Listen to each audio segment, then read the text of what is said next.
बिस्मिल्लाहिर्रहमानिर्रहीम। अस्सलाम वालेकुम। सबसे पहले मैं आपसे एक छोटी सी कहानी शेयर करना चाहता हूँ कि एक उस्ताद ने अपने शागिर्दों से कहा कि कल मैं आपका इम्तिहान लूँगा, IQ इम्तिहान होगा।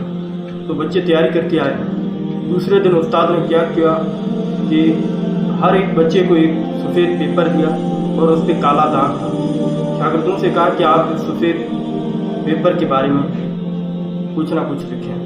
तो शागिर्दों ने कहा कि ये काला दाग जो है वो किसी काम का नहीं है, ये पेज किसी काम का नहीं है, हम इसको इस्तेमाल नहीं कर सकते, लिखने के काबिल नहीं है, यानी उसकी जो नेगेटिविटी पे लिखना शुरू कर दिया।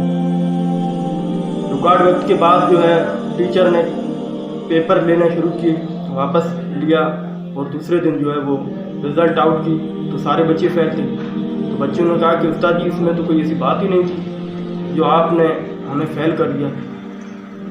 तो उस्ताद ने कहा कि एक सफ़ेद पेपर पे सिर्फ छोटा सा काला दाग था, बाकी जो पेपर था वो काबिल इस्तेमाल था, लेकिन आपने सारी सफ़ेदाई को छोड़ के सिर्फ काले दाग पे लिखना शुरू कर दिया। यानी आपका जो दिमाग है वो ये है कि आप जो हज़ार खूबियाँ होती हैं या सैकड़ों जो खूबियाँ होती हैं या सैकड़ों जो अच्छाइयाँ होती हैं उसको छोड़ के एक जो बुराई है या एक जो खामी है उसके पीछे लगना शुरू कर। यही हमारी जो है सोसाइटी का अंदाज़ फिक्र है कि हमारी सोसाइटी के अंदर क्या होता है कि लोग जो है किसी के अंदर 100 अच्छाइयाँ को मुस्तरद करके रिजेक्ट करके उनकी किसी एक मिस्टेक के पीछे लगना शुरू हो जाते हैं। यानी एक बंदा है उसके अंदर कोई एक मिस्टेक है तो वो सारा का सारा बंदा बेकार है, वो किसी काम के नहीं। इससे यूँ होता है कि हमारे माशरे के अंदर हम जो है वो सिर्फ ही सिर्फ गलतियाँ ढूंढने के पीछे लगी पड़े हैं। अच्छाइयों की तरफ हमारा कोई ध्यान ही नहीं, अच्छाइयों को हासिल करने का हमारा कोई भी शौक़ नहीं। ज़िंदगी का रहनुमा उसूल यही है कि आप अगर कामयाब होना चाहते हो तो अपने आप के अंदर गलतियों को ढूंढें, अपने आप के अंदर मिस्टेक्स को ढूंढें और दूसरों के अंदर अच्छाइयों को ढूंढें, दूसरों के अंदर मिस्टेक ना ढूंढें। हाँ, अगर किसी के अंदर आप देखते हैं कि इसके अंदर ये मिस्टेक है तो होता यूँ है कि हम जो है उसकी इस्लाह के बजाय हम उनकी बेइज्जती के पीछे लग जाते हैं, बेइज्जती करना शुरू कर देते हैं। हमारा मकसद सिर्फ यही होता है कि किसी दूसरे बंदे की गलती जो है हमारे हाथ लग जाए ताकि वो बच्चा या बंदा जो है वो हमारे सामने बोल ना सके, यानी उसका जो सर है वो हमारे सामने झुका हुआ हो।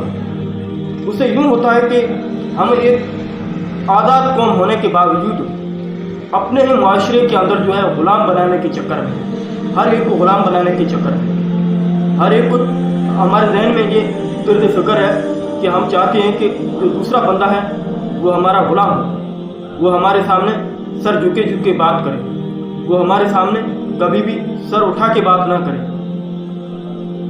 तो ये सारी की सारी हमारी जो थिंक टैंक है हमारी माशरे की कि हम जो है किसी दूसरे बंदे की अच्छाइयों को नहीं देखते, किसी दूसरे बंदे के अंदर जो हज़ार अच्छाइयाँ हैं उसको प्रमोट नहीं करते, उससे फ़ायदा नहीं हासिल करते, उसको जो है उसकी ये इस्लाह नहीं करना शुरू कर देते कि आपके अंदर ये अच्छाइयाँ हैं, आप इसको माशरे में लांच करें, बल्कि उसकी एक बुराई के पीछे लगता है, उसको बेइज्जत करना शुरू कर देते हैं। इससे यह होता है कि जो बंदा अच्छा होता है वो कहता है कि मैं इतनी अच्छाई के बावजूद अगर मेरे अंदर कोई एक भी गलती है तो बंदे मुझे क्यों बेइज्जत करना शुरू करते हैं। फिर यह होता है कि जो है मिसट्रस्ट बन जाता है, मिसकंसेप्शन बन जाती है, लोग जो है वो अच्छाई के बजाय ख़राब होना शुरू कर देते हैं।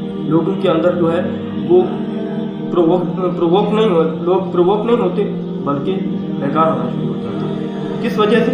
कि लोग जो है वो उनको प्रमोट नहीं करते, लोग उनको बेइज्जत करना शुरू करते हैं। इसलिए मैं सिर्फ ये इस्लाही तौर पे ये वीडियो बनाई कि आप जो है किसी को बेइज्जत करने के बजाय किसी के अंदर एक बुराई को देख के उनको बेइज्जत करने के बजाय उनके अंदर जो अच्छाइयाँ हैं उनको प्रमोट करें, उनको इज्जत दें।